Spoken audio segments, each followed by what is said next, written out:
Welcome to Decoding the New Economy. Today I'm joined by Charles O'Rear, a photographer and a man of many talents, including doing the Windows XP desktop picture, which is one of your claims to fame, and it's a pleasure to meet you today. Thank you. Well, now, nice to be here. To first of all kick off, you've had a fairly long career. You've gone from press photography through National Geographic to wine photography. What's the journey? You've been doing good research. Oh, thank you. What was your question? So about your background, how did you How did I get started? Yeah, I started as in a small newspaper in the United States, and then moved myself up, and there was some college along the way. In my 20s was with newspapers, and then National Geographic came into my life. Right. Thank you. And 25 years working for them. Yeah.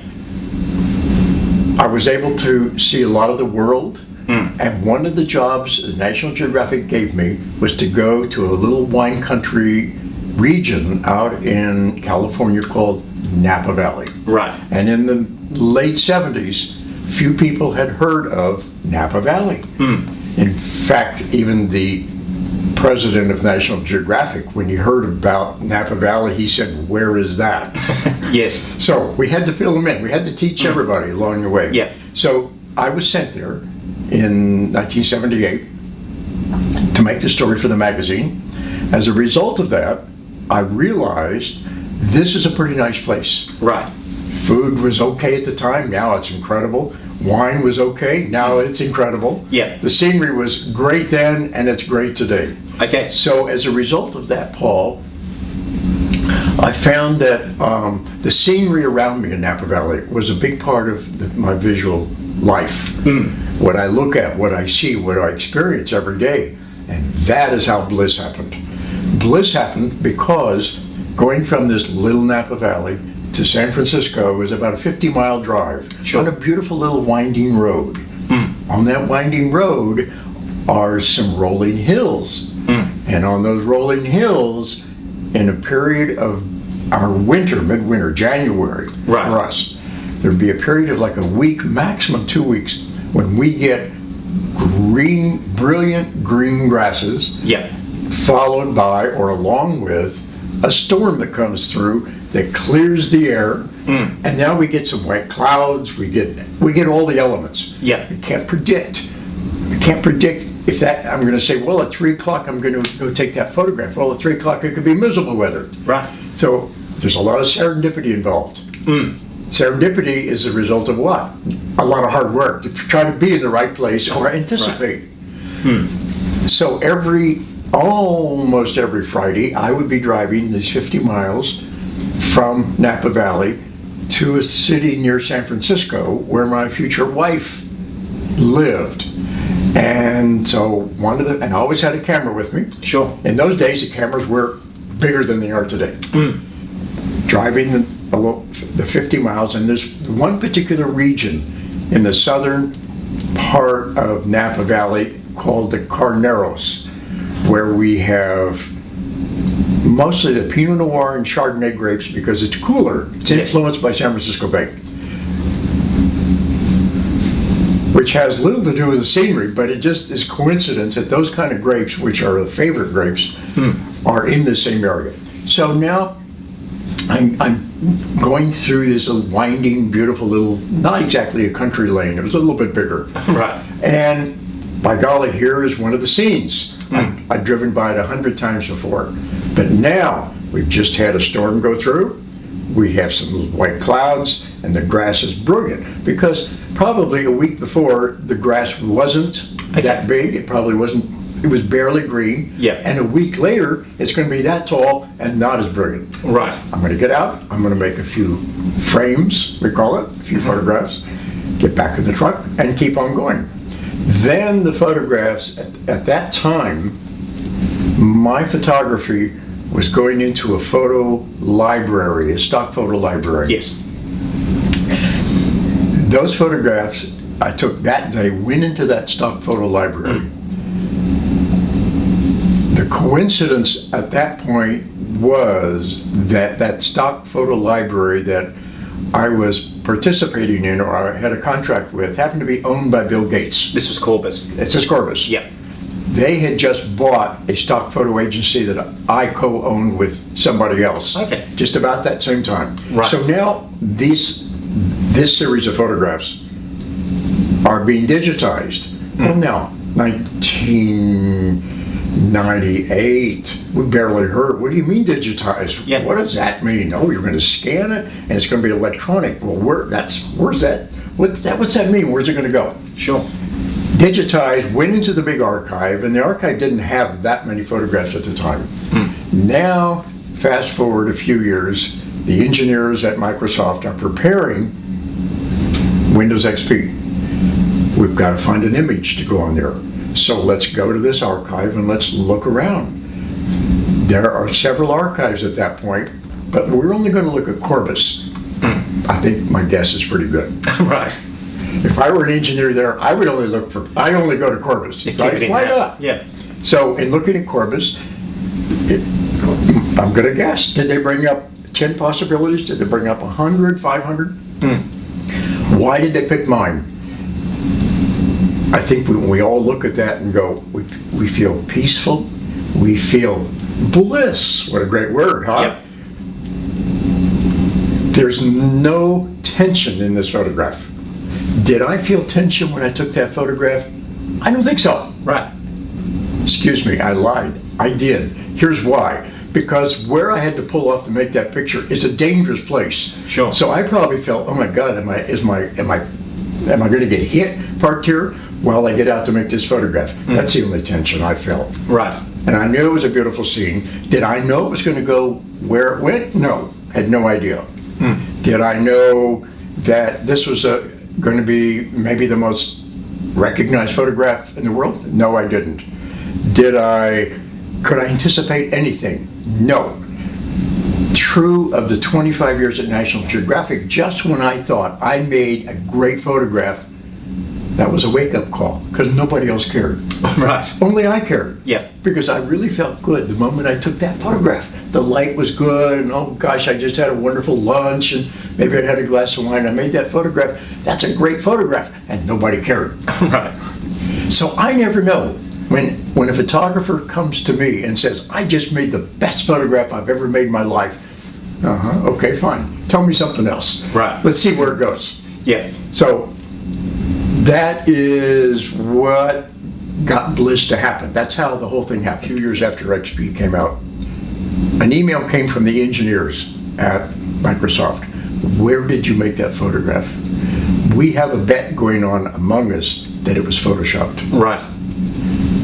A few of them thought, no, we think it was taken here in the state of Washington, not too far from Microsoft headquarters.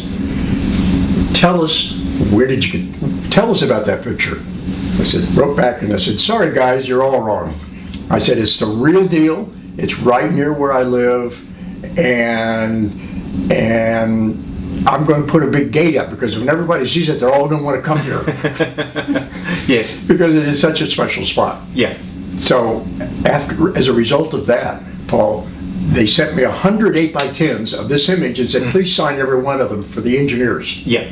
My thought was, either was only 100 engineers that worked on that. I don't know, maybe these are the guys that worked on the ones who decided to photograph. Right. Anyway, so now it's still out there, and we can then wonder, well, how long is it going to be around?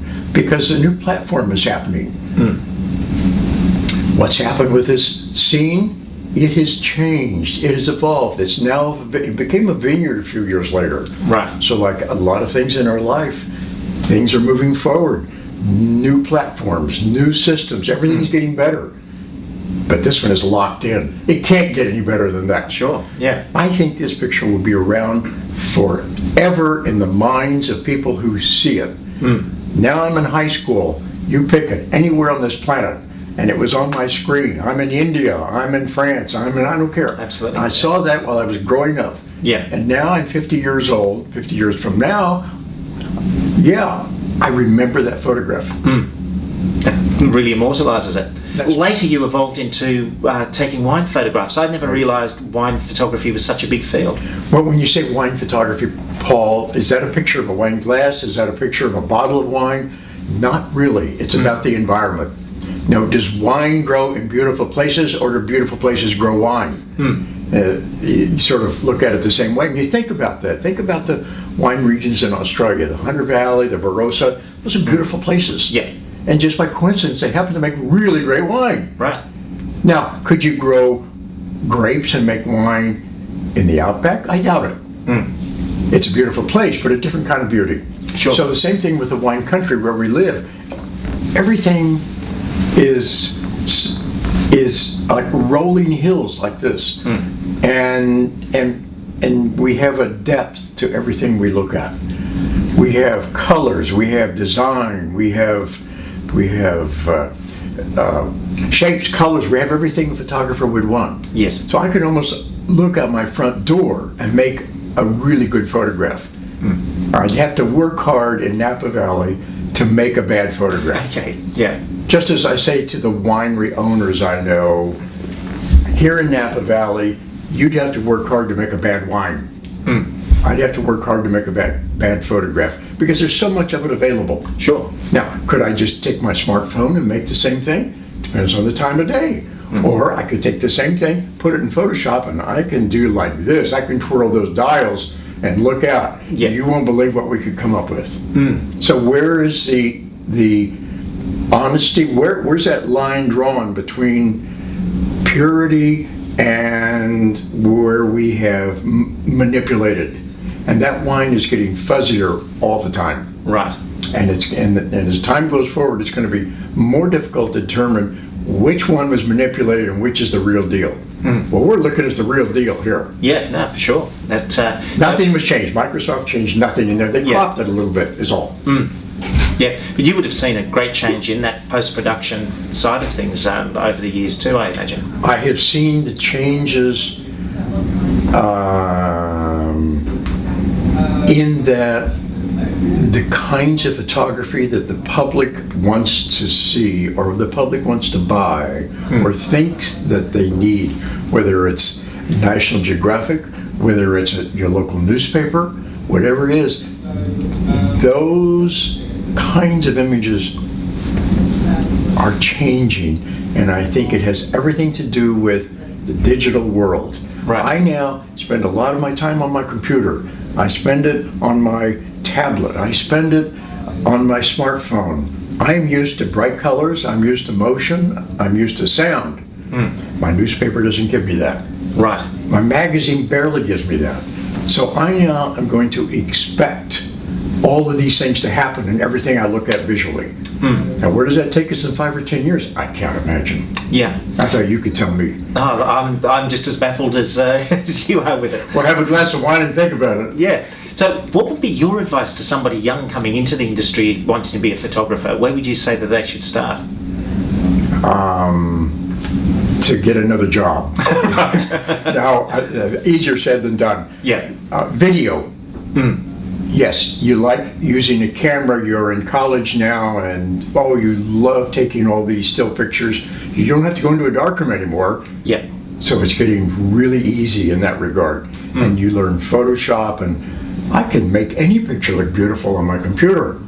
Well, what does that mean? Do I want to earn a living doing this? And do I want to be a staff photographer on a newspaper? No, I better learn video. Right. I better learn sound. I better learn all the things that go with that, because that's going to be with us for a long time. Yes. We'll always have video. We'll always have sound. And so, how can I take my passion and a love for photography, still photography, but let's move it into the next level. Yeah, have your fun with still photography. I mean, after all, we can shoot video and click, we can still frame it. Yes. And I can pull out the one frame I like because the quality of video is so good now. Yeah. So I don't need to go out and go click one picture and click another picture. I just run the video, and that's only going to get better and better. Yeah. Well, Charles, thank you very much for your time today, and thanks for joining Decoding the New Economy. You're welcome. And thank you for joining Decoding the New Economy.